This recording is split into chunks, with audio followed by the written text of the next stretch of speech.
33 कोटि देवता भी इस शरीर को प्राप्त करने के लिए प्रयास करते हैं।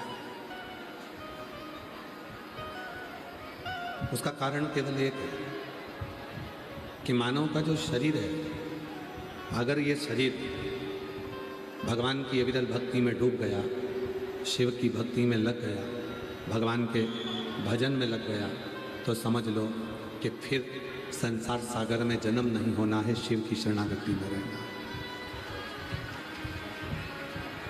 फिर कहीं जन्म का कोई बिंदु नहीं रहता, फिर जन्म का कोई हेतु नहीं रहता।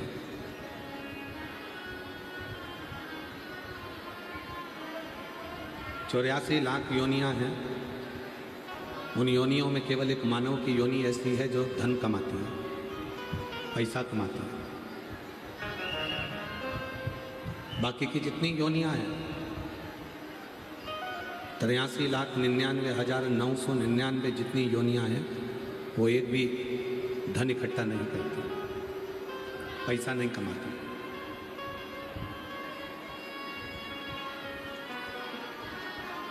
केवल एक मानव की योनि ऐसी है, मानव का शरीर ऐसा है जो धन को एकत्रित करता है।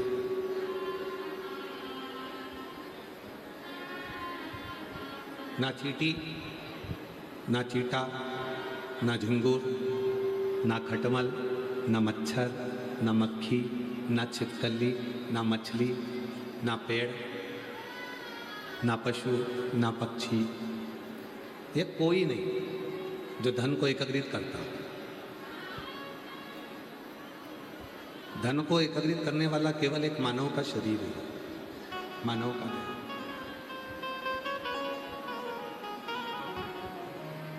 तो भी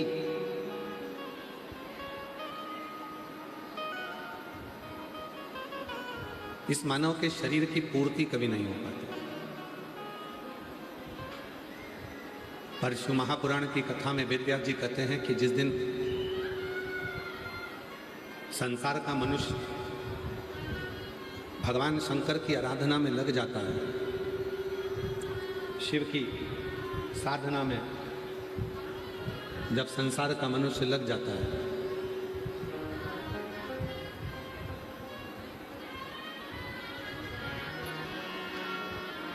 शिव उपासना में जब संसार का मनुष्य लग जाता है, तो फिर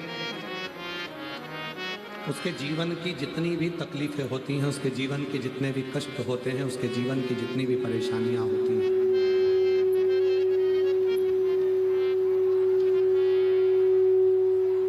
वो सारी परेशानियां, वो सारा कष्ट शिव का हो जाता है, भगवान शंकर का हो जाता है।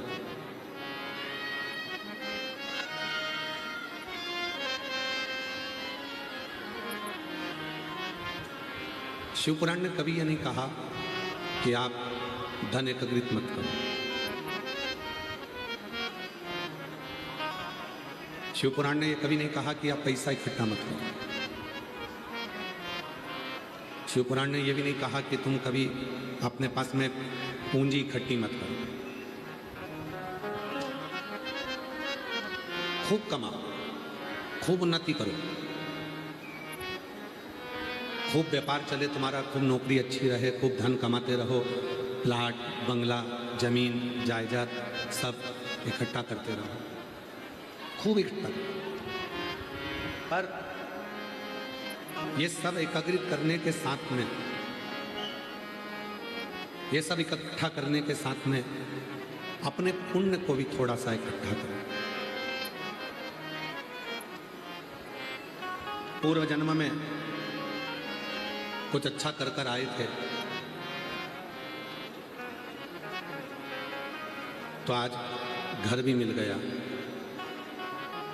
पूर्व जन्म में कुछ अच्छा कर कर आए थे, तो पति भी अच्छा मिल गया, धर्म पत्नी भी अच्छी मिल गई, परिवार भी अच्छा मिल गया, शरीर अच्छा मिल गया। ये पूर्व जन्म का कोई पुण्य होगा आपका, हमारा।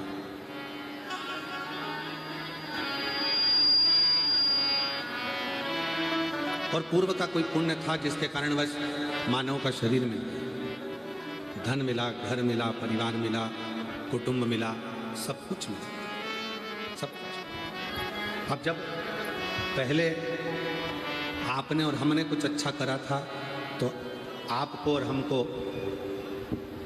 अभी अच्छा मिल गया, और अगर हम आज फिर अपने जीवन में अच्छा कर कर जाएंगे तो ये निश्चित है कि हमारी ज़िंदगी में आने वाला समय और अच्छा होगा और हमारे सामने कुछ अच्छा प्रकट है।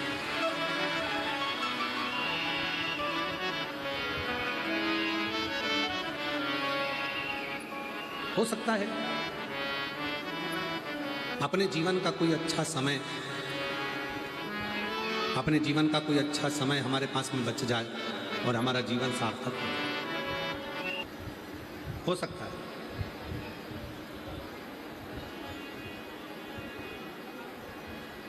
जो निकल रहा है समय वो दूसरी बार नहीं आना।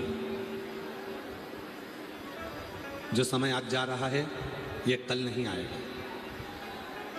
आप में से कितने लोग हैं जो 3 दिन बाद वापस दूधनाल की इस जमीन पर आकर बैठोगे? कोई आएगा वापस? हाँ, शिव आएंगे तो आप आएंगे, शिव नहीं आएंगे तो आप भी नहीं आओगे।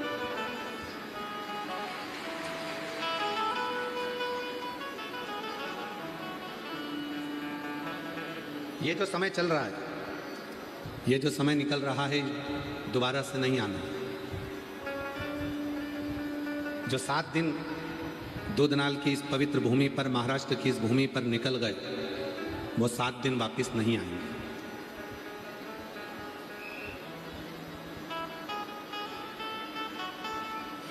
वो 7 दिन वापस प्राप्त नहीं होंगे। उधर आवाज नहीं आ रही है क्या कि एलईडी नहीं चल रहा है? उधर देखो जाके साइड, 1 नंबर पंडाल में पीछे जाइए और साइड का देखिए।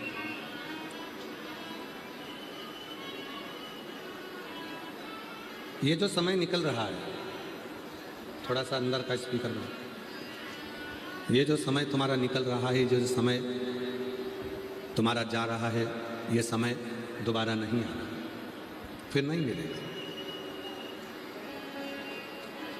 इसलिए इस समय का सदुपयोग करो। बचपन गया, वापिस लौट कर नहीं आया। जवानी गई, वापिस लौट कर नहीं आई। आधेड़ी गई, वापिस लौट कर नहीं आई। और बुढ़ापा जाएगा तो तुम भी लौट कर वापिस नहीं आओगे। फिर कोई दूसरा जन्म मिलेगा, फिर कोई दूसरा जन्म धारण करेंगे, फिर कोई दूसरा जन्म मिल जाएगा। पर कभी देवादिदेव महादेव से जाकर प्रार्थना करा करो, भगवान शिव से निवेदन करा करो, भोले बाबा ऐसी करुणा करना, ऐसी कृपा करना, जितने भी जन्म मेरे पृथ्वी पर हों, हम इतना पुण्य तो नहीं करें कि हमको बहुत सारा कुछ मिल जाए, पर जितने भी जन्म हमें पृथ्वी पर मिले, हर जन्म में शिव महापुराण की कथा मिले और आपका आशीर्वाद मिले। इससे हर जन्म में आपका आशीर्वाद मिले, हर जन्म में शिव पूजन करूं, हर जन्म में भगवान शंकर की भक्ति करूं, हर जन्म में शिव की साधना करूं, हर जन्म में भगवान शंकर की आराधना करूं, हर जन्म में मैं शिव की साधना में लगूं। हर जन्म, जितने जन्म मुझे मिले, जितने जन्म,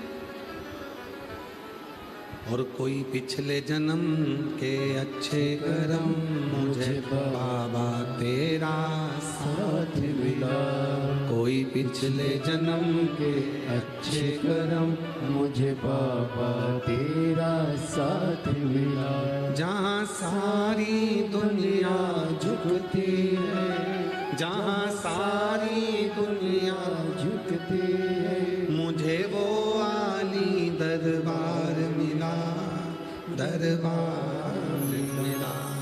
कोई पिछले जन्म के अच्छे कर्म मुझे बाबा तेरा साथ मिला।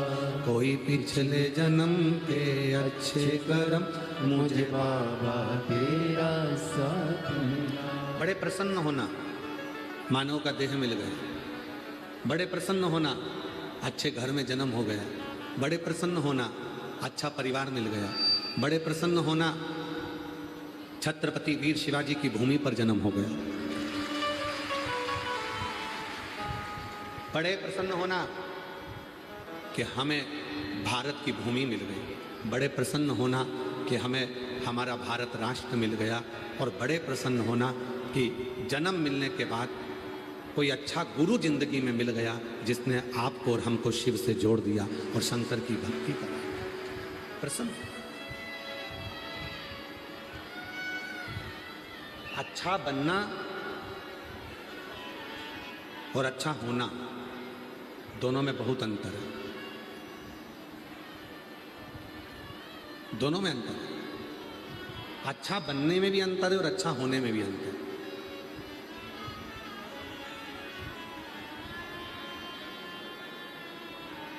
जमीन और आसमान का अंतर होता है अच्छा बनना और अच्छा होना। हो सकता है हमारी बात का आप लोगों को थोड़ा सा बुरा लग जाए, पर सही कहे ना, दुनिया की निगाह में अच्छा बनने के लिए लोग ना जाने कितना कितना लोगों की जिंदगी खराब कर देते हैं। अच्छा बनना, दूसरे का बुरा कर दिया, खुद को अच्छा बनाकर सामने रख दिया। दूसरे के लिए बुराई कर दी, खुद ने अपना अच्छा बनकर सामने आ गए। दूसरे के लिए गलत बोल दिया, खुद सामने अच्छे बनकर आ गए। अच्छा बनना और अच्छा होना, इन दोनों में बहुत अंतर, बहुत अंतर। आज पूरी दुनिया अच्छे बनने का नाटक कर रही है। हम अच्छे हैं, बाकी के सब बुरे हैं। मैं अच्छी हूं, मेरी देवरानी बुरी है। मैं अच्छी हूँ, मेरी जेठानी बुरी है। मैं अच्छी हूँ, मेरी सास बुरी है। मैं अच्छी हूँ, मेरी बहू बुरी है। मैं अच्छा हूँ, मेरा बेटा बुरा है। मैं अच्छा हूँ, मेरा पिता बुरा है। मैं अच्छा हूँ, मेरा रिश्तेदार बुरे हैं। रिश्तेदार कहते हैं मेरे रिश्तेदार बुरे। हम अपने आप को अच्छा दिखाना चाहते हैं, अच्छा बनने का नाटक करना चाहते हैं, और उसके लिए हम ना जाने कितने कितने लोगों का दिल दुखा देते हैं। कितने लोग। फिर भी हम जिंदगी में अच्छे नहीं बन पाते। एक है अच्छा बनना और दूसरा है अच्छा होना। अच्छे बनने के लिए तुम्हें करोड़ों रुपए खर्च करना पड़ते हैं। अच्छा बनने के लिए तुम्हें बहुत दिखावा करना पड़ता है। अच्छा बनने के लिए तुम्हें ना जाने कितने कितनों के दिल दुखाना पड़ते हैं। अच्छा बनने के लिए ना जाने कितनों की टांग खींचकर तुम्हें नीचे पटकना पड़ता है, तब तुम दुनिया के सामने अच्छे बन पाते हो। पर अच्छा होना, इसमें कुछ खर्च नहीं होता। अपने आप को आपने सुधार लिया तो सब आपको अच्छे नजर आना प्रारंभ हो जाते हैं। सब आपको श्रेष्ठ दिखने लगते हैं। सब अच्छे नजर आने लगते हैं। अच्छे बनना कठिन है, पर अच्छे होना सरल। अच्छे होना सरल। आज व्यक्ति कर क्या रहा है? अच्छे बनने का नाटक कर रहा है। एक की बुराई करता है, उसको नीचे गिराता है। दूसरे की बुराई करता है, उसको नीचे गिराता है। तीसरे की बुराई करता है, उसको नीचे गिराता है। चौथे की बुराई करता है, उसको नीचे गिराता है। सबकी बुराई कर कर खुद सामने ऐसा प्रस्तुत होता है कि मैं सबसे अच्छा हूं, मेरे बराबर कोई नहीं हो सकता। जो मैं कर रहा हूं मेरे बराबर कोई नहीं कर सकता। कितनों को नीचे गिराया, कितनों को नीचे पटक दिया, कितनों के लिए गलत बोल दिया, कितनों के लिए तुमने अपशब्द कहा, केवल अच्छे बनने के लिए कि मैं अच्छा हूं, ये दिखाना।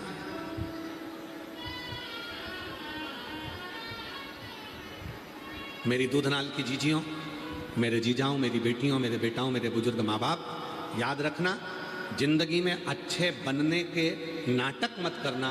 किसी को नीचे गिराने की चेष्टा मत करना। आप स्वयं अच्छे बनने का नाटक मत करो, अच्छे हो जाओ। और जब तुम अच्छा होना प्रारंभ कर दोगे तो दुनिया सब अच्छी नजर आने लगेगी, तुमको कोई बुरा नहीं। कोई तुमको बुरा नजर नहीं आएगा। लोग गाली देंगे, आपको अच्छा लगेगा क्योंकि आप अच्छे हो।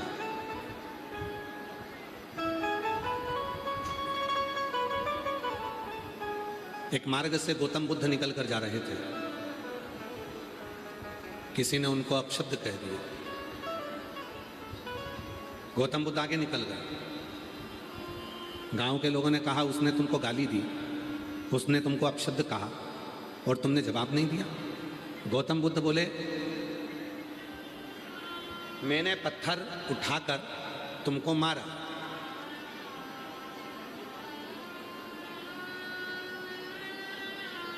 तुम निकल गए, पत्थर लगा ही नहीं।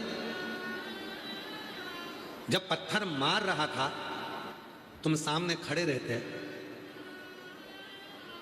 पत्थर को कैच कर लेते, या वो पत्थर तुम्हारे सिर में लग जाता, शरीर में लग जाता तो चोट लगती ना। पर पत्थर मार रहा हूं और तुम निकल कर चले जा रहे हो, तुम्हें ना पत्थर तुमने कैच करा, ना पत्थर को तुमने पकड़ा, ना तुम्हारे शरीर में लगा, क्योंकि तुम तो निकल कर चले गए। उसी तरह गौतम बुद्ध बाबा का चरित्र कहता है कि अगर कोई गाली दे रहा है, अपशब्द कह रहा है, ताना दे रहा है, आड़ा टेढ़ा बोल रहा है, लांछन लगा रहा है, आप पर उंगली उठा रहा है, आपके लिए गलत गलत बातें बोल रहा है, अगर आप उसको ले ही नहीं रहे हो, आप तो अपना कर्म करते करते आगे बढ़ते चले जा रहे हो, तो वो गाली आपको लगेगी नहीं। वो अपशब्द आपका कुछ नहीं बिगाड़ सकता। कोई दुनिया का व्यक्ति कितनी भी आप पर इल्जाम लगा दे, कोई दुनिया का व्यक्ति चाहे कितने भी आप पर उंगली उठा दे, चाहे दुनिया का व्यक्ति आपको कुछ भी कह दे, आप अगर उसको ले ही नहीं रहे हो, आप उसको देख ही नहीं रहे हो, आप तो अपना कर्म करने में लगे हो। अपना कर्म करो।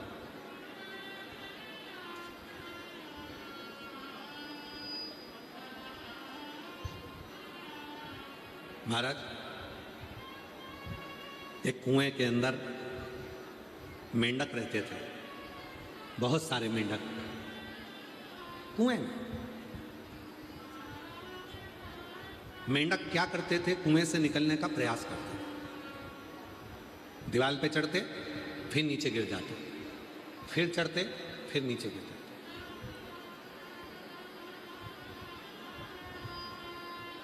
मेंढक दीवार पर बार बार चढ़ते हैं, बार बार नीचे गिरते हैं। सभी मेंढकों ने विचार कर लिया कि अब अपन ऊपर नहीं चढ़ेंगे, जब बार बार गिरना ही है तो ऊपर क्या चढ़ना। उसी मेंढक में एक मेंढक ऐसा था जो धीरे धीरे धीरे धीरे धीरे धीरे धीरे धीरे दीवार पर पूरा चढ़ गया। नीचे वाले चिल्लाते रहे, गिर जाएगा उतर जा, गिर जाएगा उतर जा। मेंढक नीचे नहीं उतरा। क्यों नहीं उतरा? और मेंढक आखिरी में बिल्कुल ऊपर पहुंच गया। कारण केवल इतना सा था, वो मेंढक जो ऊपर चढ़ रहा था वो बहरा था, सुन नहीं सकता था, इसलिए किसी की नहीं सुन रहा था। वो तो बस चलते जा रहा था, चलते जा रहा था, चलते जा रहा था, और वो मेंढक आखिरी में मंजिल तक पहुंच गया। शिव पुराण कहती है, बहुत मिलेंगे आपको, दुनिया पूरी भरी पड़ी है। कोई आप पर चोरी का इल्जाम लगाएगा, कोई आप पर आक्षेप लगाएगा, कोई आपको गाली देगा, कोई आपको अपशब्द कहेगा, कोई आपको ताने देगा, कोई ना जाने कैसी कैसी बात करेगा, ना जाने किस तरह से तुम्हें बदनाम करने का प्रयास करेंगे, ना जाने किस तरह से तुम पर इल्जाम लगाया जाएगा, ना जाने किस तरह से तुमको आक्षेप लगाया जाएगा। पर तुमको उनके चक्कर में नहीं पड़ना, उनको शोर मचाने दो और तुम अपने पथ पर चलते जाओ। एक दिन तुम मंजिल पर पहुंच जाओगे और वो शोर मचाते रहेंगे। उनका काम है शोर मचाना, उनका काम है अपशब्द कहने का, उनका काम है ताना देने का, उनका काम है गलतियों को केवल सामने प्रस्तुत करने का, उनका काम है उंगली उठाने का, उनका काम है केवल आड़े टेढ़े वचनों को बोलने का। पर आप उन वचनों पर ध्यान मत दो।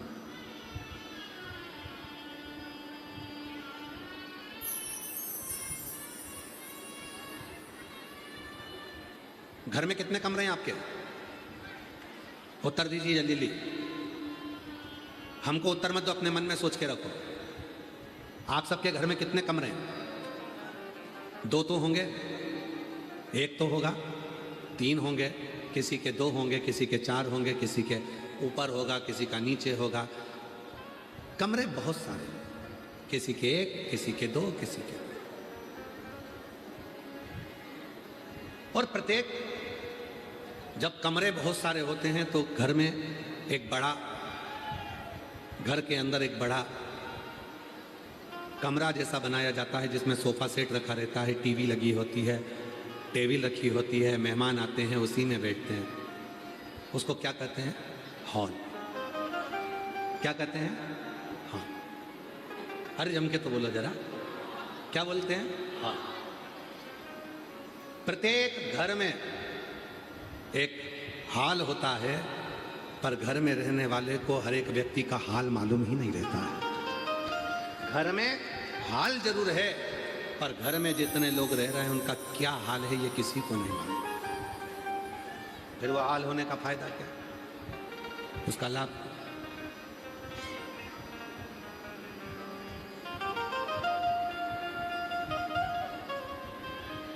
मालूम है आपको?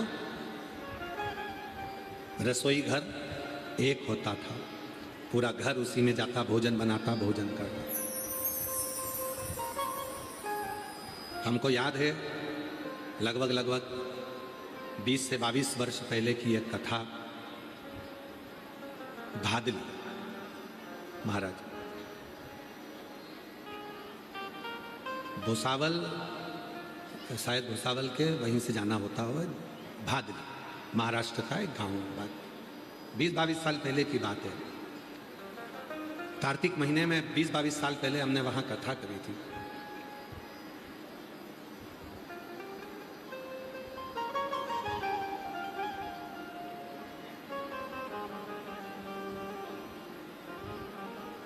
कथा के बाद में अनाउंसमेंट हुआ कि आज भंडारा है। हमने कहा चलो जरा भंडारे का दर्शन करिए। आज जाकर दर्शन करा तो वहां केवल सब्जी बन रही थी, केवल भाजी सब्जी, बैंगन आलू टमाटर की सब्जी बनी थी, केवल सब्जी और कुछ नहीं। हमने जाकर पूछा भैया तुमने अनाउंस करा है भंडारा है, फिर केवल सब्जी अकेली बनी, रोटी? तो उन्होंने कहा गुरुजी चलो हम आपको दिखाते हैं रोटी कहाँ बन रही है। नारखेड़े जी, दत्तात्रेय सोपान नारखेड़े जी, उन्होंने उस कथा को कराया था। औरंगाबाद, छत्रपति संभाजी नगर वाले, उस समय पर औरंगाबाद नाम था, अब छत्रपति संभाजी नगर, उन्होंने उस कथा को कराया था।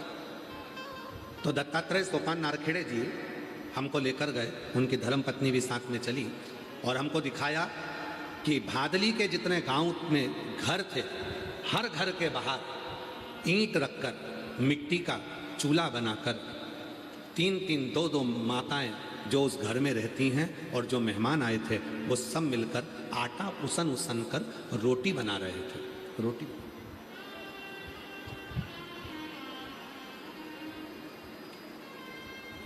हमने पूछा ये सब क्या कर रहे हैं? सबके दरवाजे के बाहर रोटी बन रही है। सबको 3-3 किलो आटा दे दिया गया कि रोटी बनाकर लाना है भंडारा। सब 3-3 किलो आटा लेकर चले गए, रोटी बना रहे हैं। तो हमने कहा नारखेड़ी जी अगर रोटी इनको ही बनाना है तो फिर भंडारे में आकर क्यों खाना है? तो नारखेड़े जी ने कहा कि गुरुजी घर में तो रोज रोटी खाते हैं, पर कभी अपने हाथ की रोटी बनाकर जब दूसरे को खिलाते हैं तो उसका जो लाभ मिलता है वो जीवन का सुख देता है, वो जीवन का सुख भी।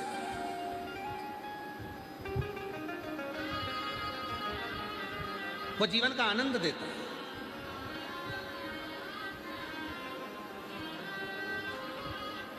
यहां क्या करते हैं लोग? हमने देखा दूधनाल गांव के इस कथा के पंडाल में जब भोजन भंडारा चल रहा था, भंडारे में लोग अपने हाथ से सेवा कर रहे थे। अपने हाथ से कुछ बन जाएगा, कुछ कर देंगे तो ना जाने इतने लोगों के मुख में जाएगा तो हमारा कल्याण हो जाएगा, हमारा कल्याण। एलईडियां चालू करवाइए, एलईडी। हमारे जीवन में कुछ ना कुछ अच्छा होगा, हमारे जीवन में कुछ श्रेष्ठ अच्छा। बस यही शिव कथा कहती है। परिवार में 25 लोग रह रहे हैं, 15 लोग रह रहे हैं, 10 लोग रह रहे हैं महाराज, पर उस परिवार में एक दूसरे का पूछने वाला कोई नहीं है। माँ कमरे में सिर बांधकर पड़ी है, उसका सिर दुख रहा, पिता खांस रहा, बड़ी बहू अपना कमर लेकर पड़ी हुई है पलंग पर, छोटी बहू के हाथ में दर्द हो रहा है, वो अपने कमरे में पड़ी है। बड़ा बेटा अपने कमरे में है, छोटी बहू अपने कमरे में, मंजला अपने कमरे में, माता पिता अपने कमरे में, सब तकलीफ में है। सब ने अपने अपने परिचितों को बोलकर कोई बाम मंगवाया, कोई दवाई मंगवाया, सब खा रहे हैं, पर कोई किसी से पूछने को तैयार नहीं है। महाराज, शिव पुराण की कथा कहती है, आप किसी को दवा नहीं दे सकते, मत दो। आप किसी को कुछ नहीं दे सकते, मत दो, पर अपने घर में रहने वालों से 1 मिनट जाकर बैठकर थोड़ी सी बात कर कर कहो, मम्मा तकलीफ है, बेटा तकलीफ है, बहू कुछ हो गया क्या बेटा। बड़ी भले कितना भी झगड़ा है, कितनी भी लड़ाई है, पर जाकर बैठकर थोड़ी सी तो बात करो। जब बात करोगे तो जरूर उसका आधा बुखार, उसका आधा दर्द, उसकी तकलीफ आदि अपने आप समाप्त हो जाएगी। जब तुम प्रेम से बोलना प्रारंभ करो, जब तुम प्रेम से बोलना प्रारंभ,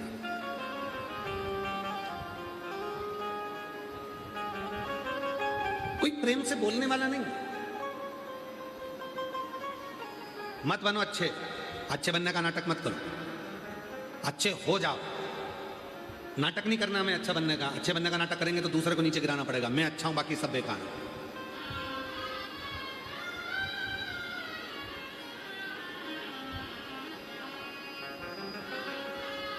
पूरी सोशल मीडिया को उठाकर देखना, किसी कथाकार की, किसी महाराज की जितनी बुराई नहीं होती होगी, उससे 4 गुना ज्यादा बुराई सीहोर वाले बाबा की होती है। पूरी सोशल मीडिया उठाकर देखिए, पूरा यूट्यूब सोशल मीडिया उठाकर देखना, जो मिलेगा बस उंगली उठाने वाला मिलेगा। सीहोर वाला बाबा ऐसा, उन्होंने ऐसा करा, उन्होंने वैसा करा। फिर भी इस व्यासपीठ ने कभी किसी के लिए कुछ नहीं कहा। क्यों? क्योंकि आप अच्छे तो जगत अच्छा है। परमात्मा ने उनको जैसा जन्म दिया है वो वैसा ही है। आप अच्छा कर्म करते चलो। पत्थर मारने वाला पत्थर मारेगा, तुम रुकना मत ही, चलते जाना। गाली देने वाला गाली देगा, आप चलते जाना। अपशब्द करने वाला अपशब्द कहेगा, चलते जाना। गुस्सा कितनी देर का आता है? आप में से कोई ऐसा व्यक्ति बता दो जिसके चेहरे पर 24 घंटे गुस्सा रहता हो। कोई व्यक्ति ऐसा पैदा नहीं हुआ संसार में कि उसके मुख पर 24 घंटे गुस्सा रहे। गुस्सा आएगा, ठंडा होगा। दूध में उफान आएगा, ठंडा होगा। फिर उफान आएगा, फिर ठंडा होगा। फिर उफान आएगा, फिर ठंडा होगा। क्रोध, एक जैसा क्रोध किसी के शरीर पर नहीं रहता महाराज, बाद में वो ठंडा होता है। गुस्सा कितनी देर का आता है? 5 मिनट का, 10 मिनट का। 10 मिनट के गुस्से में तुम अंदर गए, तलवार लाए, सिर काट दिया। अंदर गए, डंडा लाए, सिर में मार दिया। अंदर गए, 10 मिनट के गुस्से में आकर तुमने किसी को कुछ चक्कू मार दिया, तलवार मार दिया। अब वो 10 मिनट लगे चक्कू मारने में, और वो व्यक्ति चला और गया, और उसके बाद में 10 साल तक माथे में, दिमाग में वो केस लड़ता रहा। क्रोध 10 मिनट का आया था। 10 मिनट में तुमने 1 महीने तक अपने घर में तुम सास से अच्छी बात करते हो, घर में बहुत सेवा करते हो। जितनी मेरी जीजियां बैठी हैं, जितनी मेरी बेटियां बैठी हैं, और जितनी मेरी बुजुर्ग माताएं बैठी हैं, घर में 1 महीना तुम बहुत अच्छे रहते हो। 1 महीने के अंदर फिर ना जाने ऐसा क्या हो जाता है कि तुम काम तो करती हो, हाथ पैर भी हिलाती हो, तो भोजन भी बनाती हो, कपड़े भी धोती हो, तुम सब काम करती हो, पर 1 महीने में ना जाने तुम्हारी जीवान को ना जाने क्या हो जाता है कि सब करे धरे पर 1 मिनट में पानी फिर जाता है। किसी से पूछो तुम्हारी बहू कैसी है, तो क्या गुरुजी बहुत बढ़िया है। तुम्हारी सास कैसी है? गुरुजी मेरी सास जैसी दुनिया में सास नहीं होगी। फिर दिक्कत क्या है? सास तो अच्छी है पर उसकी जीवान खराब है। बस बहू अच्छी है और जीवान गड़बड़ है। जिसने भी बोला वो काम करती है, बच्चों को संभालती है, रोटी बनाती है, टिफिन बनाती है, हमको डॉक्टर के ले जाती है, हॉस्पिटल ले जाती है, गाड़ी चला लेती है। मेरी बहू पढ़ी लिखी है, मेरी बहू काम कर लेती है, सब करती है बहू। पेंटिंग करे, रंगोली डाले, सिलाई करे, कढ़ाई करे, सब करे, पर बस एक ही काम बुरा है। सब काम अच्छा है, बस उसकी जीवान बुरी है। 1 महीने 2 महीने में ऐसा बोल जाती है कि 2 महीने का करा धरा पे पानी फिर जाता है। जब जीवान इतनी तकलीफ दे रही है तो एक काम करो ना, इस जीवान को थोड़ा सा कंट्रोल करना प्रारंभ करो। सबको अगर कुछ चिड़चिड़ाहट आ भी जाए, गुस्सा आ भी जाए, कितना भी क्रोध आ भी जाए, तो भी अपने कमरे में चले जाओ, चुप होकर भगवान का भजन कर कर सीहोर वाले बाबा को गाली देना प्रारंभ कर दो, अपशब्द कहना प्रारंभ कर दो, ताने देना प्रारंभ कर दो। किसी को मत दो, तुम तो सीहोर वाले बाबा को दो।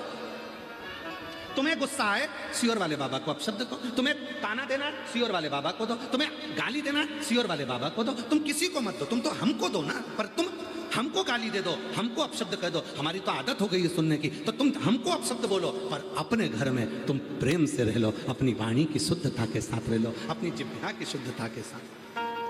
अब हमको दे दो, हम ले लेंगे, कोई बात नहीं, इतना लेते हैं और तुम्हारा भी ले लेंगे, बोलो अपशब्द बोलना, ताने देना तुम पर। मेरी जीजियों से निवेदन है, गुस्सा आए सीहोर वाले बाबा को गाली देना, पर अपनी सास को नहीं। सासों से निवेदन है, तुम्हें गुस्सा आए तुम सीहोर वाले बाबा को अपशब्द कहना, पर अपनी बहू को नहीं। तुम आपस में प्रेम से रहना, सीहोर वाला बाबा बस यही चाहता है, सबके अंदर प्रेम हो, सबके अंदर करुणा हो, सबके अंदर वात्सल्यता हो। तुम हमारी बहन हो, शायद दुनिया में एक ही कथाकार होगा जो रिश्ते के साथ कथा करता है, और वो सीहोर वाला बाबा। आप हमारी जीजी, आप हमारे जीजा, आप हमारी बेटी बेटा, हमारे बुजुर्ग माँ बाप, ये संबंध है आपका और हमारा। और कोई भाई अपनी बहन को दुखी नहीं देख सकता, कोई भाई अपने माता को, अपनी बेटी को दुखी नहीं देख सकता। इसलिए खुश रहो, प्रसन्न रहो,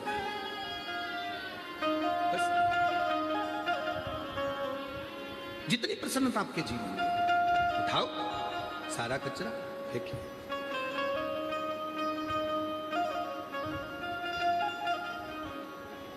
धाराशिव जिले के रहने वाले हो, उमरगा तहसील गांव का तो नहीं मालूम हमको, दूध नाल का, कि यहाँ कचरे की गाड़ी आती कि नहीं आती हमको नहीं मालूम, पर उमरगा में तो आती होगी। बोलो बोलो, आती कि नहीं आती? उमरगा तहसील में रोज सुबह कचरे की गाड़ी आती है, आवाज लगाती है,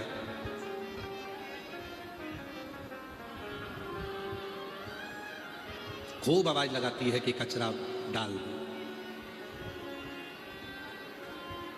खूब आवाज लगाती। रोज कचरे की गाड़ी को देखकर खुश हुआ करो। हमारे दरवाजे पर रोज कचरे की गाड़ी आती है, रोज आवाज लगाती है कि कचरा डाल दो।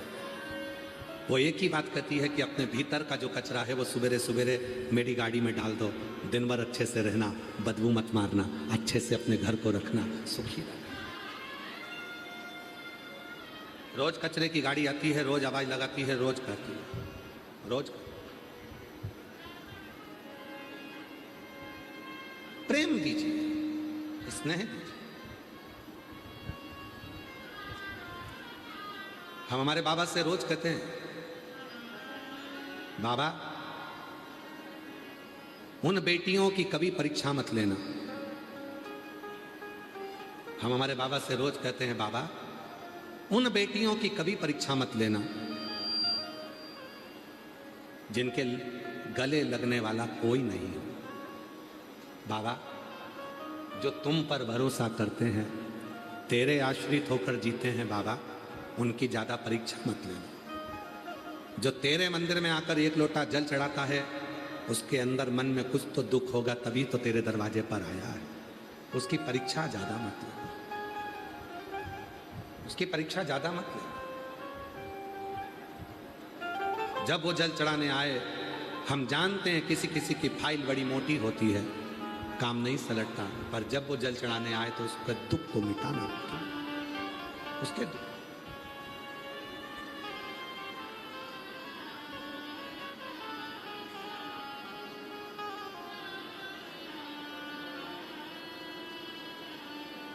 है कष्ट दुनिया में,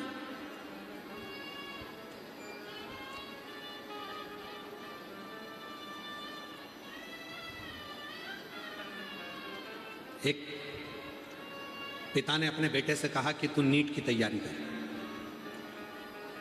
डॉक्टर बनेगा, क्लियर हो जाएगा तेरा एग्जाम, पढ़ाई कर। बेटा पढ़ाई कर रहा है और उसका नीट क्लियर नहीं होता।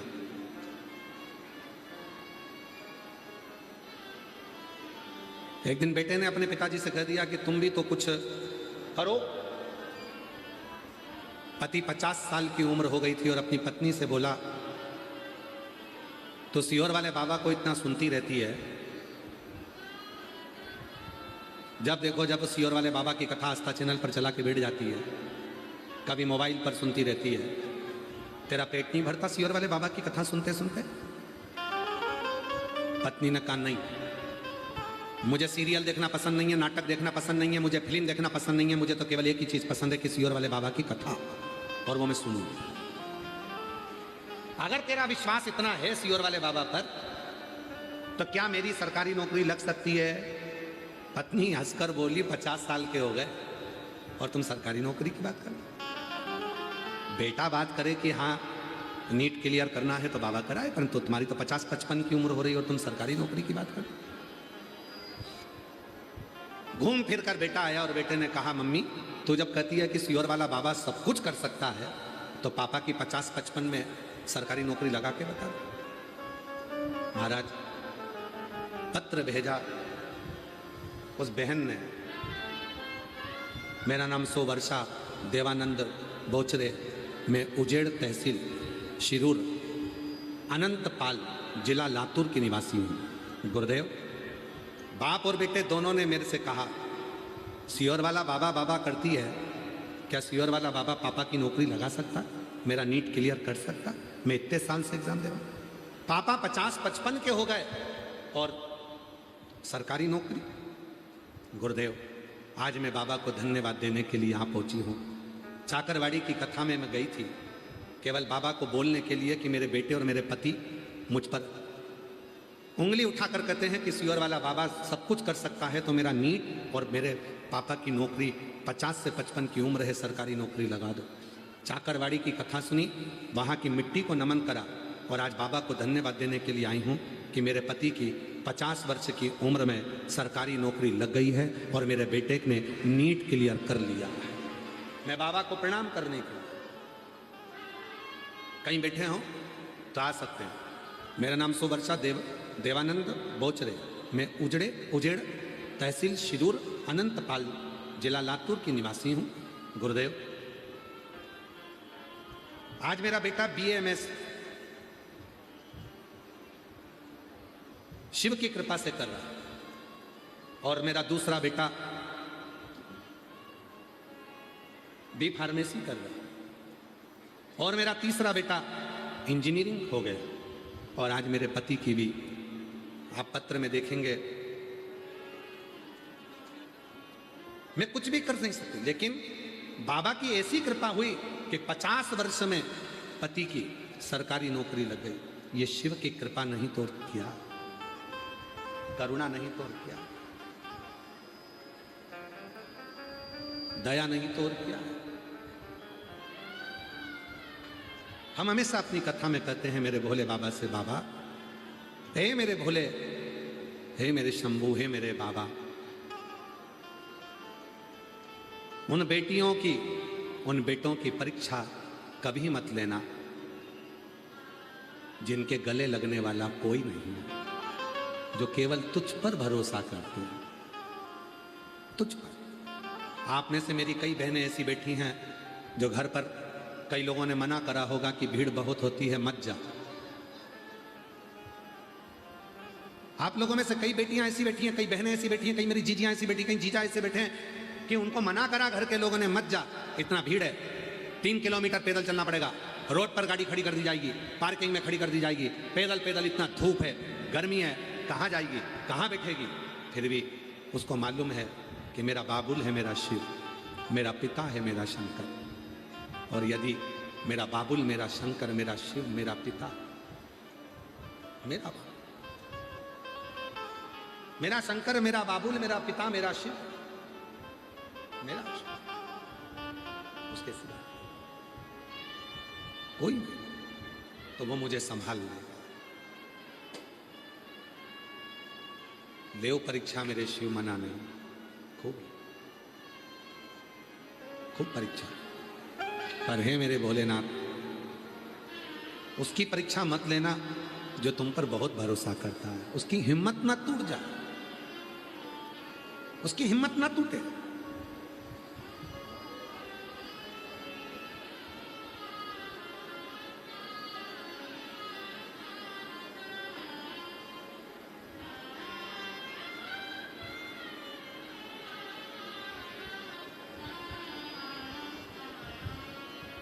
जो में होती पवन बसंती, झोंका बन कर आती, जो में होती पवन बसंती, झोंका बन कर आती, बन न सकी मैं हवा का झोंका, बन न सकी मैं हवा का झोंका। ये मेरी मजबूरी सीहोर वाले से मिलना बड़ा जरूरी, ओ सीहोर वाले से मिलना बड़ा जरूरी, मिलना बड़ा जरूरी। कई चीजियों के मन का भाव है, एक बार जाकर तो बैठूं, कथा तो सुनूं। मैंने सुना है उसके दरबार से कोई खाली नहीं गया, देता है वो। एक लोटा जल चढ़ाने पर सारे दुखों को हर लेता है वो। एक बार जाऊं। मिलना बड़ा जरूरी, हाँ मिलना बड़ा जरूरी, मिलना बड़ा जरूरी, हो मिलना बड़ा जरूरी, ओ सीहोर वाले से मिलना बड़ा जरूरी, ओ काशी वाले से मिलना बड़ा जरूरी, ओ सीहोर वाले से मिलना बड़ा जरूरी, ओ काशी वाले से मिलना बड़ा। जो में हो होती पवन बसंती, झोंका बन कर आती, जो मैं होती पवन बसंती, झोंका बन कर आती, जो मैं होती बेला चमेली, चरणों में बिछ जाती, जो मैं होती बेला चमेली, चरणों में बिछ जाती, बन न सकी मैं हवा का झोंका, बन न सकी मैं हवा का झोंका, ये मेरी मजबूरी, काशी वाले से मिलना बड़ा जरूरी, सीहोर वाले से मिलना बड़ा जरूरी। अपने स्थान पर बैठकर बाबा देवादिदेव महादेव को अपने मन का भाव कहिए, प्रार्थना करिए, विनय करो, निवेदन करो, बाबा को अपने मन का भाव कहिए। ये कथा आज विराम हो जाएगी।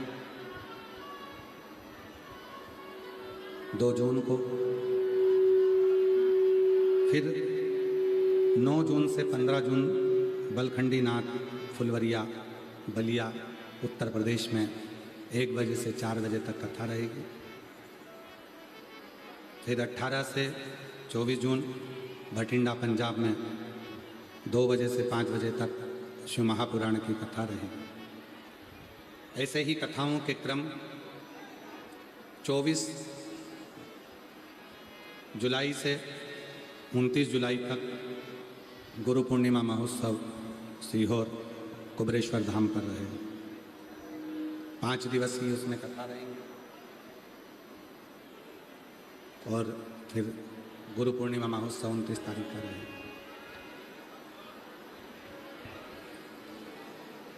बाबा को अपने मन का भाव कहिए, हृदय से प्रार्थना करिए, निवेदन करिए, विनय करिए। जहाँ जगह मिले वहाँ बैठकर बोलिए। आज कथा का विराम दिवस है। कहते हैं मेहमान जाते जाते अपने घर के बच्चों को कुछ देकर जाते हैं, उसी तरह भोलेनाथ जी की यह कथा विराम होती है।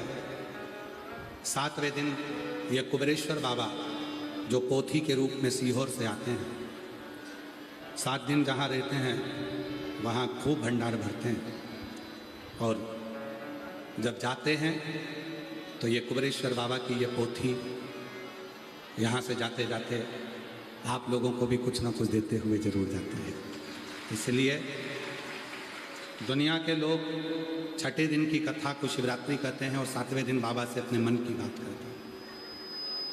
हृदय से बाबा को अपने मन का भाव करते हैं। प्रार्थना करिए, विनय करिए, निवेदन करिए, साथ में बोलिए और बाबा को अपने मन का भाव करिए।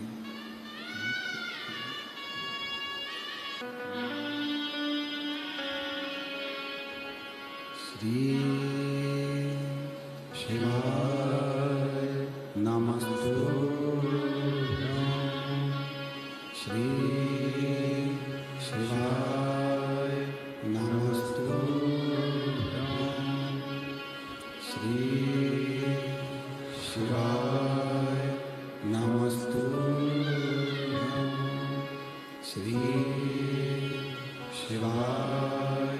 नमस्तुभ्यं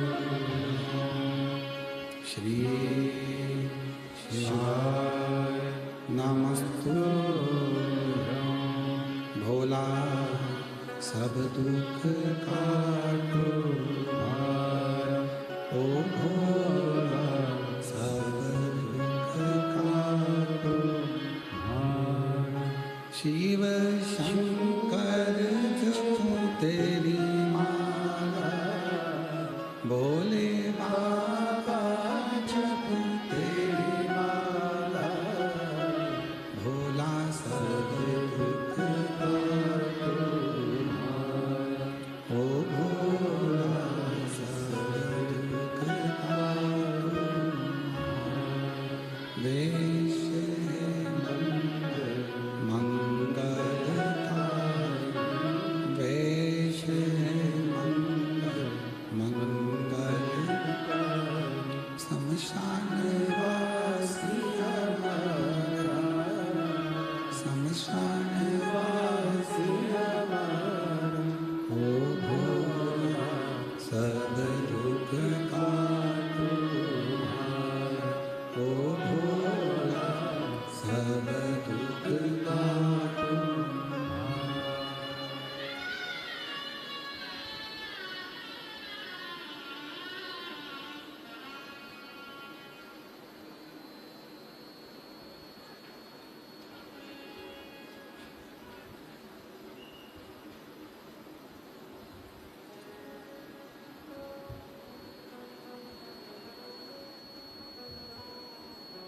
बाबा देवादिदेव महादेव भगवान शिव गोवर्धन त्रिकालदर्शी कैलाशी विनाशी भगवान शंकर की पवित्र कथा कर रहे हैं। शिव महापुराण की कथा वर्णन कर रही है। शिव तत्व कर रहा। कुछ देर का क्रोध आता है, कई सालों की सजा करा जाता है। और जिह्वा पर कुछ देर श्री शिवाय नमस्तुभ्यम आता है, भगवान शंकर का नाम आता है, शिव नाम आता है। जिह्वा पर भगवान शंकर का नाम आता है, शिव नाम आता है और जीव का कल्याण करा जाता है। भगवान शंकर की जो शरणागति है, भगवान शिव की जो भक्ति है, नाम स्मरण, नाम उच्चारण, भगवान शिव की जो अविरल भक्ति है, वो किसी न किसी रूप में सुख प्रदान करती है, आनंद देती है। महाराज शिव कथा कहती है, भगवान शंकर का चरित्र कहता है, शिव पुराण कहते हैं। एक बार भगवान देवादिदेव महादेव बैठे हुए थे और माँ जगत जननी जगदम्बा अम्बा पार्वती जी ने भगवान शिव के नेत्रों को हाथों से बंद कर दिया। कितना अंतर आता है नयन के अश्रु का। शिव जी के नयन से एक अश्रु गिरे तो उससे रुद्राक्ष उत्पन्न हुआ।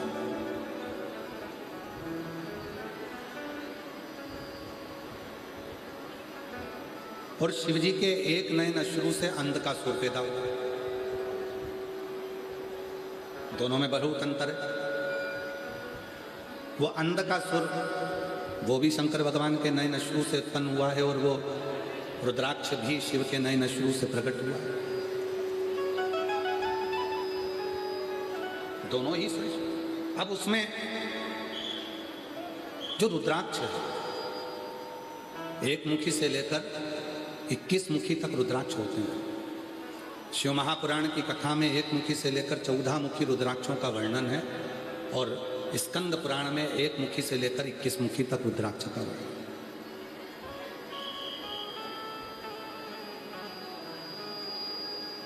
ये दोनों तरह के रुद्राक्षों का स्मरण शिव पुराण में एक मुखी से लेकर 14 मुखी है और स्कंद पुराण में एक मुखी से लेकर 21 मुखी रुद्राक्षों का वर्णन।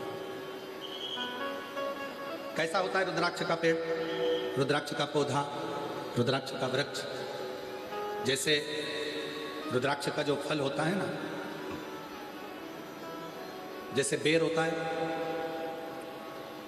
बेर खाते हो आप लोग, बोर खाते हो, जैसे बेर होता है, ऐसे ही कच्चा जो बेर होता है उस कच्चे बेर की तरह ही गोल रुद्राक्ष का फल होता है। जब वो अंदर पूरा पक जाता है तब फिर उसको तोड़कर पानी में उसको गलाकर उसको धोया जाता है।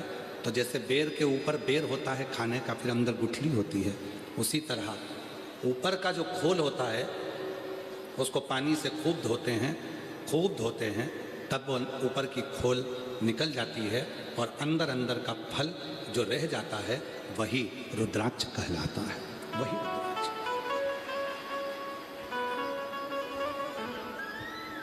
भारत की भूमि पर सीहोर कुबरेश्वर धाम का जो रुद्राक्ष होता है, हमारे यहाँ सीहोर में रुद्राक्ष जो डायरेक्ट कहीं से ऐसा बाजार से नहीं आता है। सीहोर का जो रुद्राक्ष होता है वो गंडकी रुद्राक्ष होता है। पेड़ों पे लगे हुए रुद्राक्ष पक्षियों के कारण या हवा के चलने से जो गिर जाते हैं और पानी में बहकर गंडकी में चले जाते हैं। गंडकी नदी एक ऐसी नदी जिसकी पत्थर को भी शालिग्राम बना देती है। वो रुद्राक्ष ऐसे कैसे ही बोरों में भरा कर आते हैं, फिर सीहोर में उनको बाबा धाम पर रोज प्रतिदिन जब रुद्राक्ष महोत्सव आता है तब उसको पूरा धोया जाता है। फिर उन रुद्राक्षों को बाबा का जो बड़ा शिवलिंग है, आप लोग एलईडी पर दर्शन कर रहे होंगे शिव जी के बड़े शिवलिंग का, जो कुबरेश्वर धाम का जो बड़ा शिवलिंग है, जो कंक्रीट का सीमेंट का बना हुआ, उसी के नीचे कुबरेश्वर बाबा का छतरी है, उसी के नीचे कुबरेश्वर बाबा का शिवलिंग है। उसी शिवलिंग पर पूरा की पूरा रुद्राक्ष समर्पित किया जाता है। बाहर रुद्राक्ष का एक अलग शिवलिंग बना दिया जाता है जिसका सब भक्त दर्शन करते हैं, और भीतर बाबा का आप देखें एलईडी में आपको जो दिख रहा है, जैसे ये गेट दिखता है नीचे से अंदर जाने का, उसी तरह भीतर एक छतरी है, उस छतरी में एक शिवलिंग है, उसी शिवलिंग पर संपूर्ण रुद्राक्ष समर्पित है। सीहोर का जो रुद्राक्ष है वो बाजार में कभी नहीं बिकता।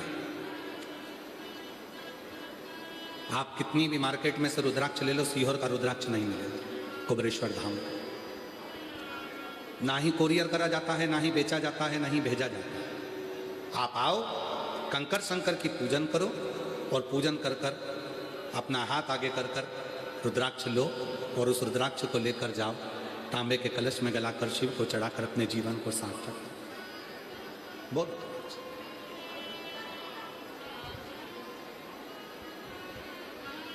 संपूर्ण सुख देने में। तो एक मुखी से लेकर 14 मुखी तक रुद्राक्ष होते हैं। भगवान शंकर के नयन शुरू से रुद्राक्ष का पौधा उत्पन्न हुआ, पर एक बार माता पार्वती जी ने भगवान शंकर के नयन बंद कर लिए और नेत्र बंद करने पर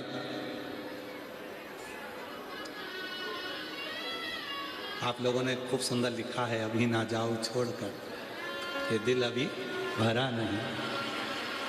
हम कथा विराम से पहले आप लोगों से मिलेंगे जरूर। आ जाओ, लिया पत्र लिया, आ जाओ आ जाओ,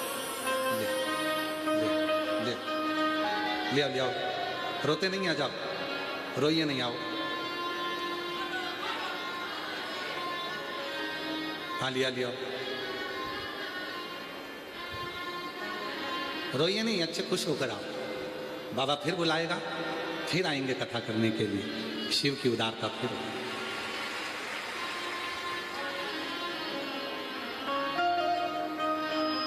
शंभु आओ, रोते नहीं, अच्छा कुछ विदा करो भाव से, आनंद से, फिर बाबा बुलाए।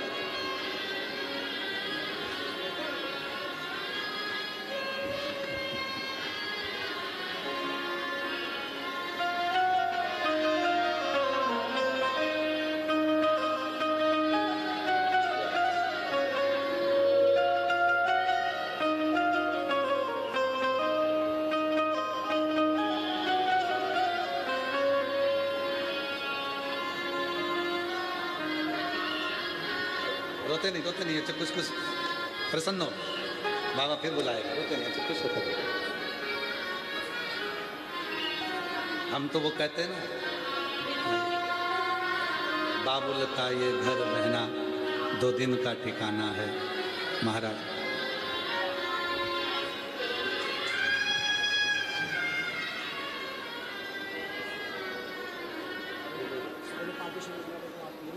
शाम महाराज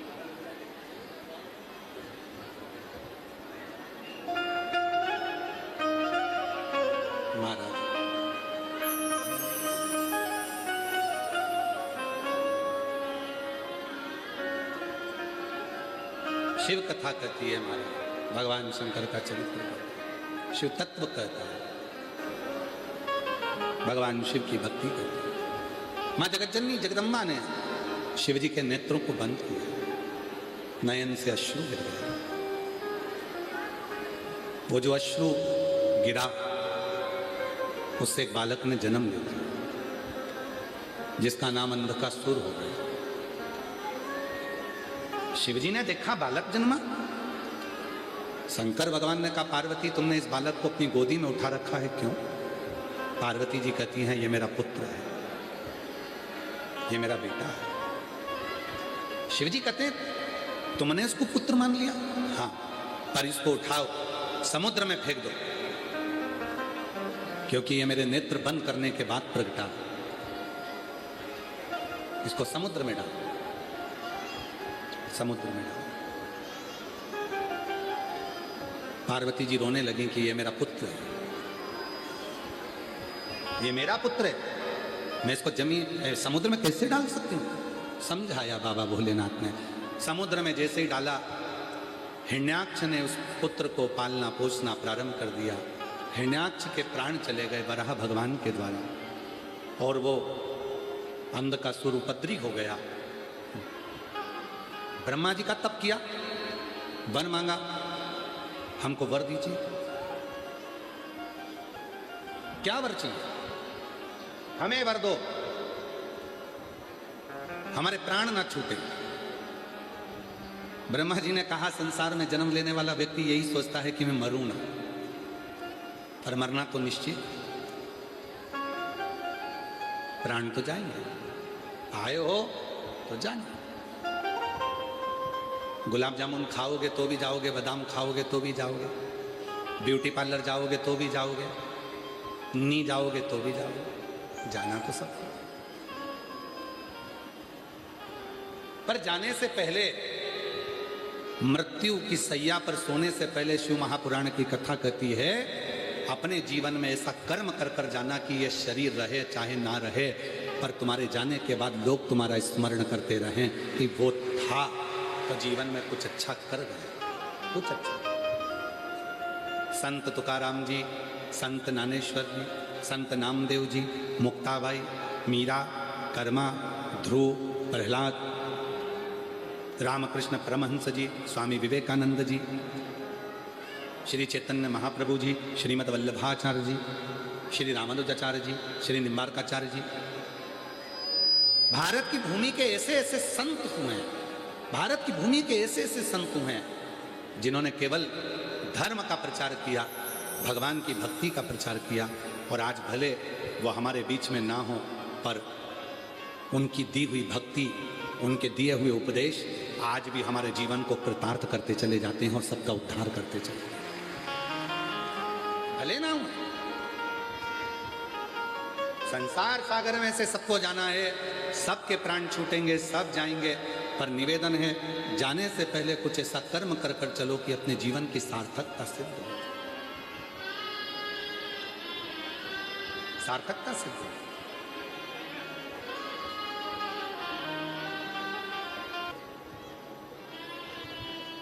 धन्यवाद देते रहो उसको, तूने कृपा करी है, तू करुणा करना, तू दया करना, तेरी कृपा बना। और कृपा की ना होती जो आदत तुम्हारी, तो सुनी रहती अदालत तुम्हारी। गरीबों के दिल जगा तुम न पाते तो किस दिल में होती इबादत तुम्हारी, तो किस दिल में होती इबादत तुम्हारी। तेरी कृपा है जो तूने मुझे अच्छी जगह बिठाया। अच्छी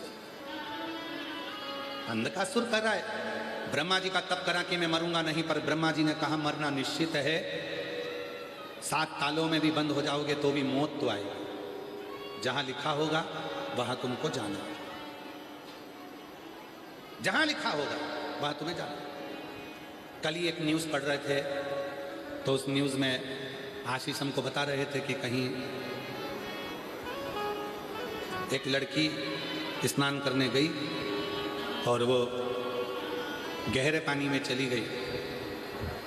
पानी का बहाव तेज था, उसको बचाने के लिए एक एक कर 5 लड़के कूद गए, 5 लोग कूद गए।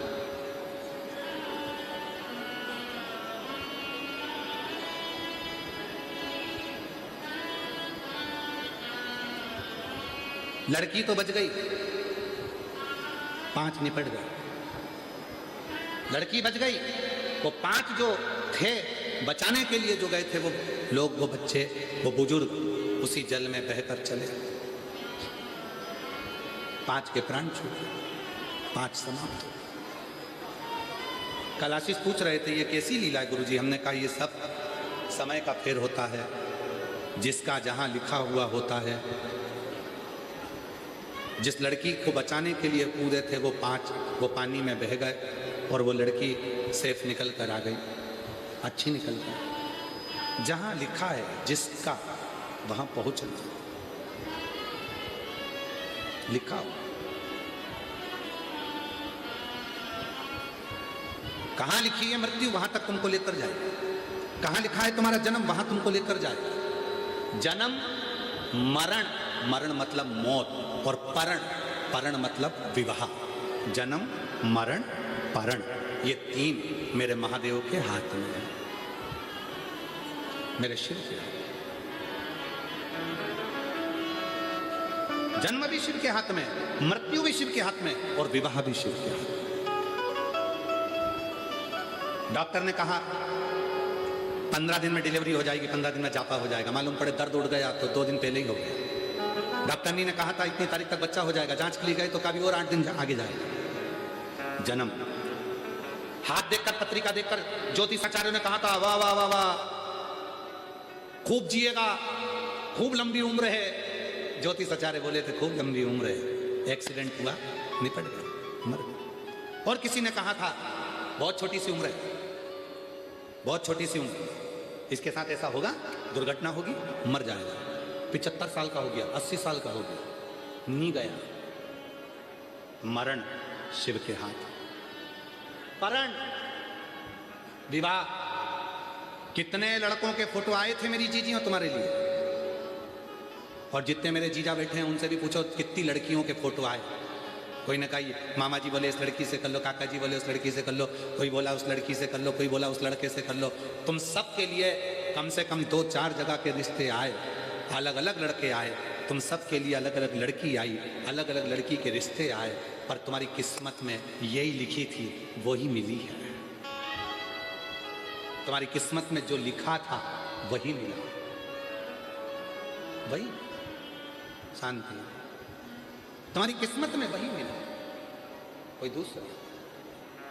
जन्म मरण परण 3 शिव के हाथ में, कोई दूसरा नहीं पलट सकता।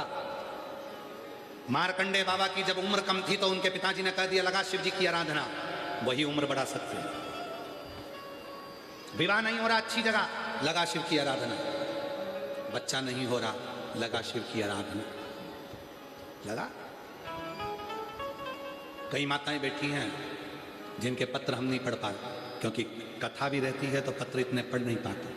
कई माताएं बैठी हैं जिनको 14 साल में, 7 साल में, 5 साल में, 4 साल में, 3 साल में, 8 साल में, 10 साल में, 12 साल में भगवान ने बच्चे दिए। कई ऐसी बैठी हैं जिनके घर में पुत्र नहीं था, बाबा ने पुत्र दिया। और कई माताएं अपने अपने बच्चों को लेकर आई भी हैं, ऐसा नहीं है कि नहीं आई हैं। अगर आई हो तो हम तो उनसे निवेदन करेंगे कि आप भले अपने स्थान पर खड़े हो जाओ, क्योंकि इतने सारों को तो हम यहाँ नहीं बुला पाएंगे क्योंकि समय का रहता है। तो अगर लाए हैं और पत्र भी आपके आए हैं और हम नहीं पढ़ पाए हों तो हम करवद्ध निवेदन करें, वहीं से आप बाबा को प्रणाम करें। वहीं दिया बाबा ने कई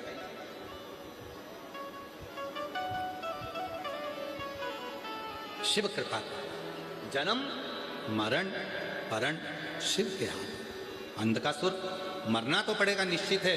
ब्रह्मा जी ने कह दिया कि मृत्यु आएगी, तो अंधकासुर ने कह दिया अगर मौत ही आना है तो मुझे वर दे दो, जिस दिन मैं अपनी माँ को गलत दृष्टि से देखूंगा उसी दिन मेरे प्राण छूटे। क्योंकि अंधकासुर के हिरण्याक्ष ने अंधकासुर को कह दिया था कि तेरी कोई माँ नहीं है, तेरी कोई माता नहीं है। पर अंधकासुर को यह नहीं मालूम था कि मेरा जब शिवजी के नेत्र श्रु से जन्म हुआ तो माता पार्वती ने मुझे पुत्र मान लिया था, अपनी गोदी में ले लिया था। अंधकासुर को यह मालूम नहीं था। जिस दिन मैं अपनी माता को गलत दृष्टि से देखूंगा बस उसी दिन मेरे प्राण छूटे। तथास्तु, वर दे, तथास्तु।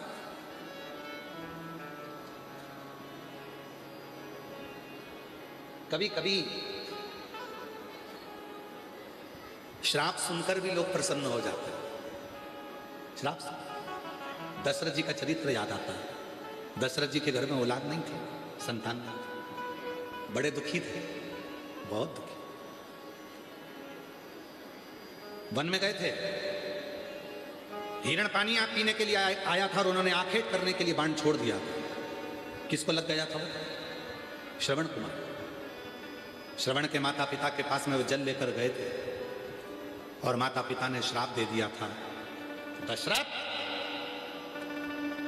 हम अपने पुत्र के वियोग में प्राणों को त्याग रहे हैं, तुम्हें भी अपने पुत्र के वियोग में प्राणों को त्यागना पड़ेगा।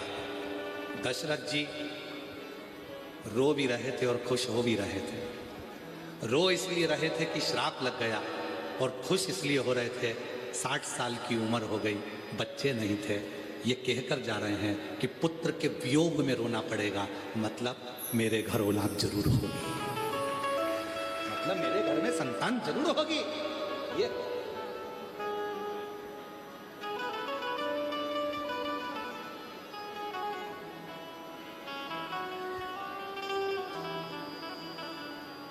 होता है।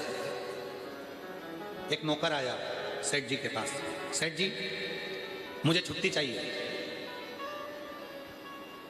सेठ जी ने पूछा छुट्टी काहे के लिए? मेरी शादी है। ठीक है,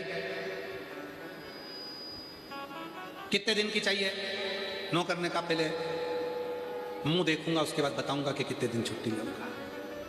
पहले पत्नी का मुंह तो देखो, मुख तो देखो, फिर बताऊंगा कितने दिन की छुट्टी चाहिए।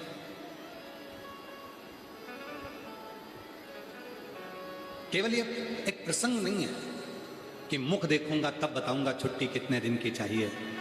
मेरा शिव भी ऐसा ही दयालु है, अनायास करुणा करता है। कहते हैं जब हम शिव के मंदिर में एक लोटा जल चढ़ाने के लिए जाते हैं, अपना मुख शंकर के सामने जाता है तो शंकर उसी समय पर करुणा करना प्रारंभ कर देते हैं। कृपा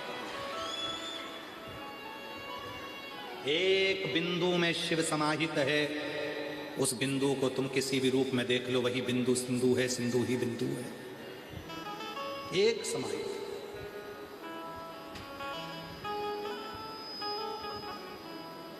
प्रजापति ब्रह्म कुमारी आश्रम की कई बहनें अगर आपके इधर भी आती होंगी तो वो आपको बताती होंगी एक चित्र में कि ये बिंदु है, बस इसी तेज बिंदु का ही सर्वस्व तेज संपूर्ण ब्रह्मांड में संपूर्ण विश्व है। एक बिंदु से ही संपूर्ण संसार।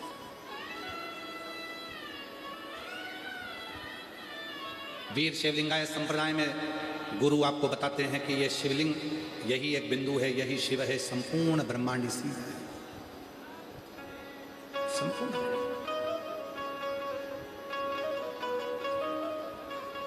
कहीं दूसरी जगह है ही नहीं। अंधकासुर वर मांग लिया, तथास्तु कह दिया, घर आया, अपने दूतों से कहा कि मुझे विवाह करना है, कोई अच्छी लड़की देखो। दूतों ने कहा जो अच्छी थी पार्वती जी वो तो शिव जी ले गए। शंकर तो शिव जी के पास क्या, मेरे पास तो राशि ठाट है, पार्वती को मैं अपना बनाऊंगा, पार्वती को मैं अपना बनाऊंगा। अंधकासुर के मन में भाव आ गया, अंधकासुर भागा पार्वती जी को देखने के लिए। देवऋषि नारद ने उनको समझाया। नारद जी बोले, अंधकासुर तुझे श्राप मिला है, तूने वर मांगा है कि मेरे प्राण छूटेंगे तब जब मैं अपनी माता को गलत दृष्टि से देख लूंगा। तू समझता नहीं है, पार्वती तेरी माँ है। अंधकासुर कहता है, मैं नहीं जानता कि पार्वती मेरी माँ है, मैंने। और आखिरी में अंधकासुर ने जो पार्वती माता को गलत दृष्टि से देखा, तब तो भगवान शंकर ने काल भैरव प्रकट कर कर अंधकासुर के प्राणों को हर लिया। इतना उपद्रव मचा था, एक बद्रासुर के समय पर, एक अंधकासुर के समय पर, एक तारकासुर के समय पर। सारी ब्रह्मांड, सारी पृथ्वी, सारी सृष्टि डोलने लगी थी, सारी पृथ्वी डोलने लगी थी। अंधकासुर के समय पर भी, तारकासुर के समय पर भी, बद्रासुर के समय पर भी। देवासुर संग्राम हुआ था, सारे देवताओं का खजाना खाली हो गया था। जब 2-3 राष्ट्र आपस में झगड़ते हैं तो उसका असर केवल 2 राष्ट्र पर नहीं पड़ता, पूरे विश्व पर पड़ता है। और आज संपूर्ण भारत, क्या पूरी दुनिया देख रही है। जब 2 देश आपस में लड़ रहे हैं तो उसका असर भारत में क्या, सारे देशों पर होता है। खजाने खाली हो गए। जब देवासुर संग्राम में सारे खजाने खाली, सब खजाने खाली। इंद्र की सत्ता का वैभव चले गया, गरुण वरुण देवता सबके खजाने खाली हो गए। युद्ध हो कैसे, धनी नहीं है। कुबेर के पास गए तो कुबेर के खजाने खाली हो गए। लक्ष्मी जी के पास गए तो नारायण ने कहा लक्ष्मी के पास कुछ भी नहीं। लक्ष्मी ने कहा मेरे पास कुछ भी नहीं, सब खाली हो गए। क्योंकि ये देवासुर संग्राम में सब नष्ट हो गए, सब नष्ट। अब करे तो करे क्या। इस देवासुर संग्राम में सब नष्ट हो गया। लक्ष्मी जी के पास भी लक्ष्मी नहीं बची, कुबेर के पास में वैभव नहीं बचा।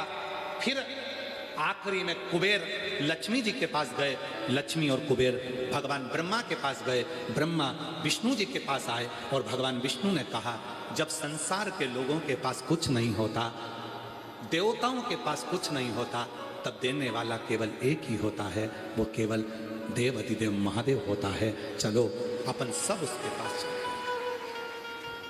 शिव महापुराण की कथा कहती है सब दूर से हताश हो जाए, कुछ भी ना रहे, तब लक्ष्मी, तब कुबेर, तब देवता, तब मनुष्य, गंधर्व, अप्सरा, किन्नर, नाग सब शिव की शरण में चले जाते हैं। देवासुर संग्राम में सब समाप्त हो गया। तब लक्ष्मी जी भगवान शंकर को पुकारने लगी, भोलेनाथ भोलेनाथ, हे शिव हे शंकर हे करुणा सागर। कुबेर कहने लगे कुछ भी नहीं बचा नाथ, सब देवासुर संग्राम में चले गया। इंद्र पुकार रहे थे, कुछ नहीं बचा नाथ, सब कुछ चले गया, सब कुछ समाप्त हो गया। अब आप ही हो जो लक्ष्मी को लक्ष्मी दे सकते हो, कुबेर को भंडार दे सकते हो, केवल आपके सिवा कोई नहीं है। तब भगवान शंकर सिर पर गंगा, मस्तक पर चंदा, सुंदर आभूषणों से सुसज्जित होकर भगवान शंकर सामने प्रकट हो गए। एक हाथ से लक्ष्मी को लक्ष्मी देने लगे, दूसरे हाथ से कुबेर को लक्ष्मी देने लगे और अपने 2 हाथ से आशीर्वाद देने लगे। उन्हीं का नाम कुबेरेश्वर महादेव हो गया। उन्हीं का नाम कुबेरेश्वर महादेव हो गया।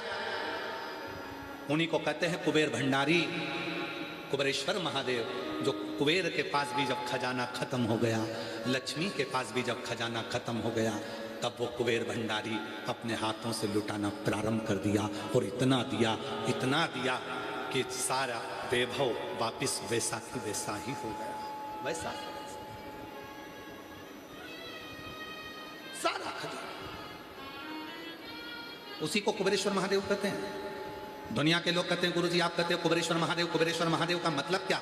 जब लक्ष्मी का भी खजाना खत्म हो जाता है, कुबेर का भी खजाना खत्म हो जाता है, तब देवादिदेव महादेव की शरण में जाते हैं। और शंकर हमेशा अपने 2 हाथों के दर्शन देते हैं। पर जब मेरे भोलेनाथ लुटाने का समय आता है, देने का समय आता है, तो अपने 4 हाथ कर लेते हैं। और वो कुबेरेश्वर बाबा बैठते नहीं है, खड़े होकर लक्ष्मी और कुबेर को वैभव देते हैं। तो 2 हाथ से दर्शन करने वालों के भी भंडार भर देते हैं। वो कुबेरेश्वर, वो कुबेरेश्वर सुसज्जित वैभव। कई लोग कहते हैं सीहोर आते हैं कुबेरेश्वर धाम में, वहां का रुद्राक्ष लेते हैं, कंकर शंकर पूजन करते हैं, जो मांगो वो मिल जाता है। क्यों मिल जाता है? उसका नाम कुबेरेश्वर है, खाली नहीं छोड़ा। सारे तीर्थ भले एक बार जाना मना नहीं, पर कुबेरेश्वर धाम पर तो बाबा से कहना कि हर 3 महीने में बुलाते रहना, ऐसी कृपा कर दो। हर महीने बुला, तो देते रहना, मैं आते रहूं। आप लोगों से निवेदन है, कुबेरेश्वर धाम जब भी आओ तो एक शब्द जरूर बोलकर जाना, तू देते रहना, मैं आते रहूंगा। तू देते रहना, तू देगा, मैं आऊंगा। जब कुछ होगा ही नहीं तो फिर कैसे आऊंगा? तू देना, मैं आऊंगा।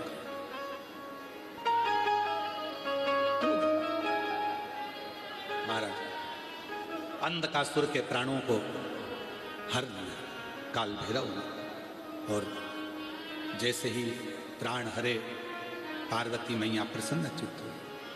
भले पुत्र था पर गलत विचार रखे, इसलिए प्राण हरना भी जरूरी था।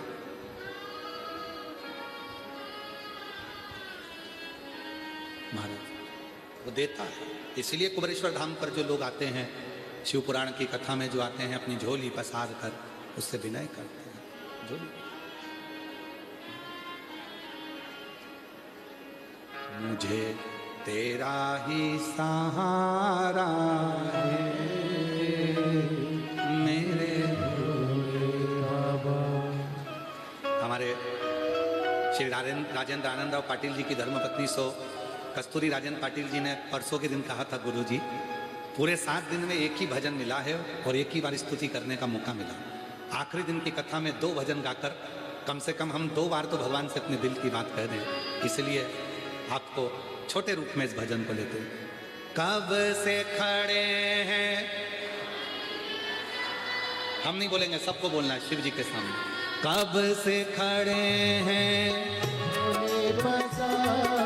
क्यों ना सुने तू मेरी पुकार। कब से खड़े हैं, झोली पसार, क्यों न सुने तू मेरी पुकार। ओ कब से खड़े हैं, झोली पसार, क्यों ना सुने तू मेरी पुकार। ओंडा नागनाथ महाराष्ट्र में, पल्ली बैजनाथ महाराष्ट्र में, त्र्यंबकनाथ महाराष्ट्र में, भीमा शंकर महाराष्ट्र में, कृष्णेश्वर महाराष्ट्र में। ना जाने तुम लोगों ने कौन सा पुण्य करा था, तुम भी महाराष्ट्र में।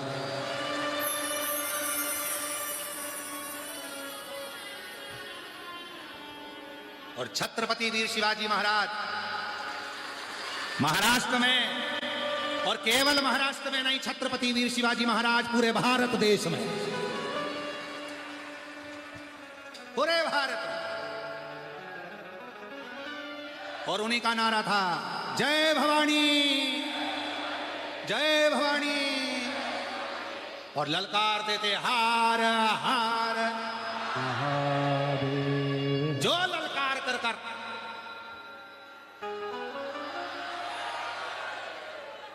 तुलजा भवानी ने जो तलवार दी थी वीर शिवाजी महाराज को, वो भवानी की तलवार लेकर, भवानी को साथ लेकर, जीजाबाई का आशीर्वाद लेकर जब दुश्मनों पर टूट पड़ते थे तो दुश्मन भी भाग जाते, सामने नहीं आते, भाग जाते। अरे बहुत बड़े बड़े वीर इस महाराष्ट्र की भूमि ने दिया, बहुत बड़े बड़े वीर।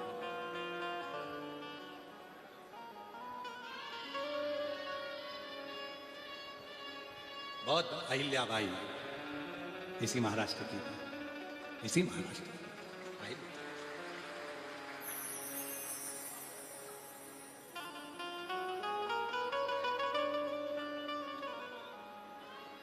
और समय बदलते बदलते फिर एक शेर और महाराष्ट्र की भूमि पर जन्मा, बाला साहब ठाकरे। बड़ा भारी शेर, महाराष्ट्र की भूमि पर ऐसा शेर जन्मा था, जब जब सनातनियों पर, हिंदू पर उंगली उठती थी तो वो भी पूरी मुंबई को हिलाकर, पूरे देश को हिलाकर रख देता। वो बाला साहेब ठाकरे। जय महाराष्ट्र, वो बाला साहेब ठाकरे।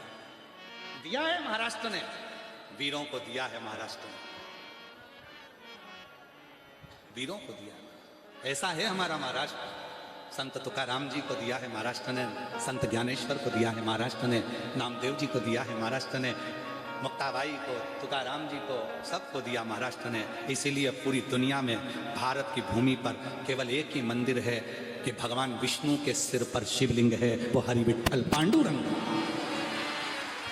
पूरे विश्व में केवल एक मंदिर है हरि विठ्ठल पांडुरंगा का। दुनिया ने तो जमीन पर शिवलिंग को रखा, मेरे हरि विठ्ठल ने अपने मस्तक पर रखा और अपने मस्तक पर रखा। और आज भी जब पंडरीनाथ की बारी लेकर आप लोग जाते हो, भले हरि विठ्ठल कहते हो, पर सबसे ज्यादा खुश तो मेरे शंकर होते हैं कि मेरे नारायण के लिए, मेरे नारायण। और मैं वारकरी संप्रदाय के सभी संतों को, वारकरी संप्रदाय के सभी संत महात्माओं को प्रणाम करता हूं, कीर्तनकारों को, जिन्होंने इस बारी को आज भी बरकरार रखा है, इस बारी को बरकरार रखा। और आषाढ़ी एकादशी पर तैयारी करो, हर घर से बारी में जाओ और पंडरीनाथ का दर्शन कर अपने जीवन को धन्य बनाओ। यही भाव 12 ज्योतिर्लिंग की कथा पूर्ण होती है। चंचुला देवी का पति बिंदु प्रेत योनि से मुक्त होता है।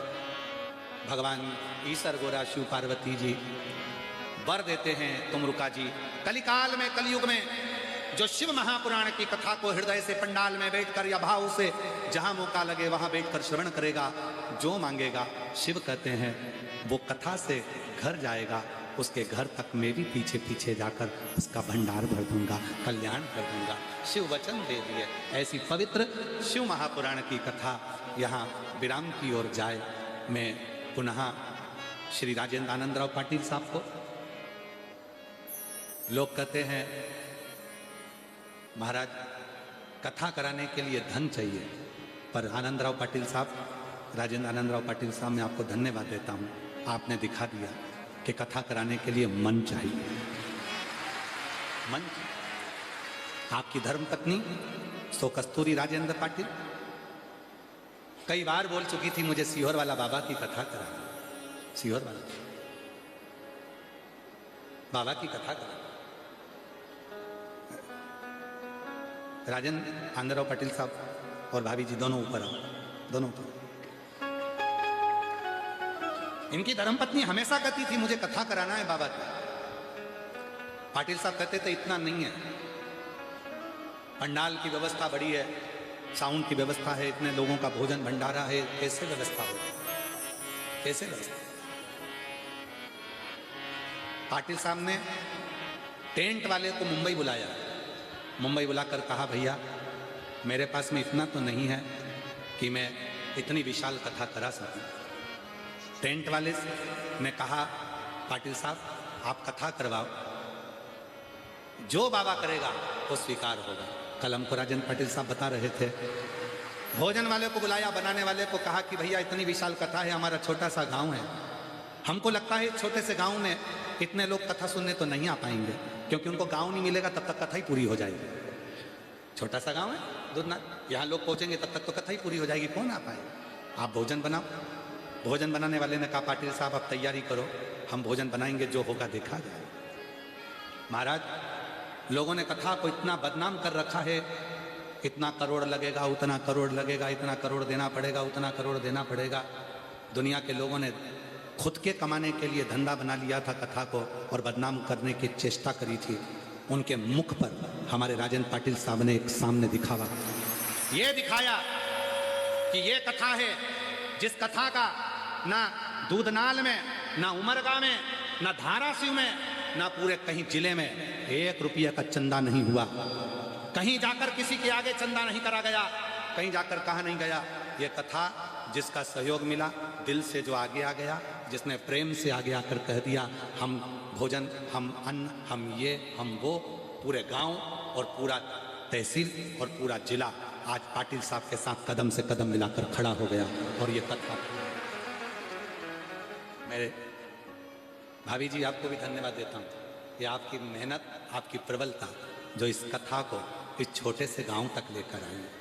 मेरी जीजियों, इस बहन से सीखना, अगर मन में विश्वास है ना तो महादेव ये 700 लोगों के गांव में भी 7 लाख लोगों को लेकर आ सकता है।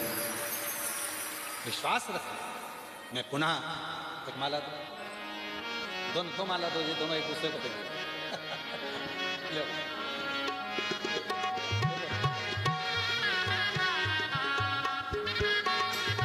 हमारी तरफ से माला दिया, दोनों एक दूसरे को पिनाए। भाभी पहले आप पिनाए, बधाई दो एक बार जोरदार ताली बजा के। साधु ऐसे यजमान जिन्होंने लोगों को, जो पूरा दुनिया देख रही है और लोग कहते हैं इतना इकट्ठा करा, इतना इकट्ठा करा, वहां से करोड़ों लोगों को अपनी जेब भरना है।